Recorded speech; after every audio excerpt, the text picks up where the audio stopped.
offers. I just wanted, hopefully my screen will show me now. Yep. Can you see my screen? I do. Perfect. So this is what I was talking about inside my Canvas classroom. Let me make this larger. So all of my recorded videos for that lecture are there, my 4 sections for the chapter, and I just uploaded all of my PowerPoints, and it is exhausting, but I also added my Nearpod lecture, so they can log in through the classroom, type in their name, and join the session just like normal. But when you go down to your speed grader to do your participation or your grading or whatever afterwards, they can log in like normal and see it even when you're not live, but it's great that it integrates right into the speed grader if you want to do activities like that. This is great. Okay, so what you see right here in Amy's class is she's using just a regular Canvas content page, and instead of students having to navigate to Nearpod or this and that, they can just go and find these embedded lessons in her Canvas site and work through them right from there.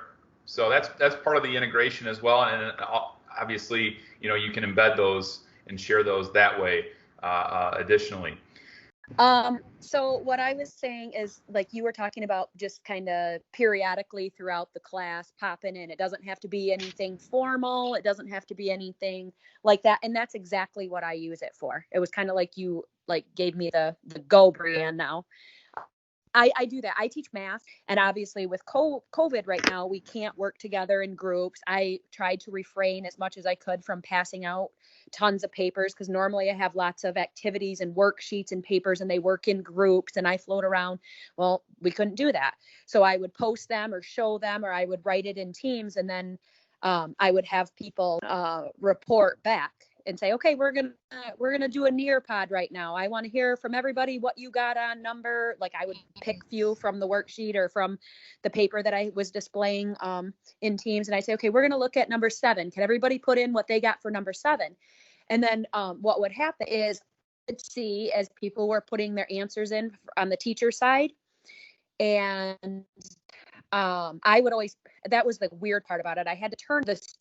I was displaying everything, my team site. I had to turn it and make it go to a different site. And I was looking at it on my phone. I think somehow I did it so that they couldn't see what other students were answering, because I could see as the answers popped up, and I would watch and see okay, it gauged my time for me. Did I give everybody enough time to complete the task that I wanted? And then when everybody had an answer, I could actually display and go through each of the students' answers, and we could talk about it, and we could have a lot of discussion and interaction, which was really hard to do with COVID, because normally they do it in groups. So we could look at all these different answers that students had. And the cool thing about it too is I could turn their names off. So nobody knew whose it was, only the person who submitted. It wasn't like, oh, look, Jessica did it wrong, but Bill did it right. There was nothing. And I could gauge and see yeah, we're good. We can move on. Everybody's got this. We went through 4 or 5. Everybody got them all right. Or holy crap, I need to go back and refresh. Well, I have a lot of students who don't want to speak up. It's not that they don't know the math.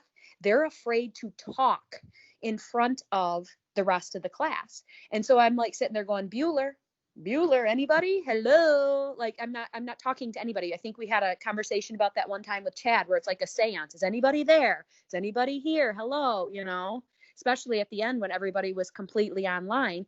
Well, this way I could see the students' responses. They were forced to respond. But again, there was no fear on the students' part, because it didn't have their name attached to it, only to me. And of course, they didn't have a fear of me, but they didn't have to say, speak in front of somebody else and then worry that they were saying it wrong.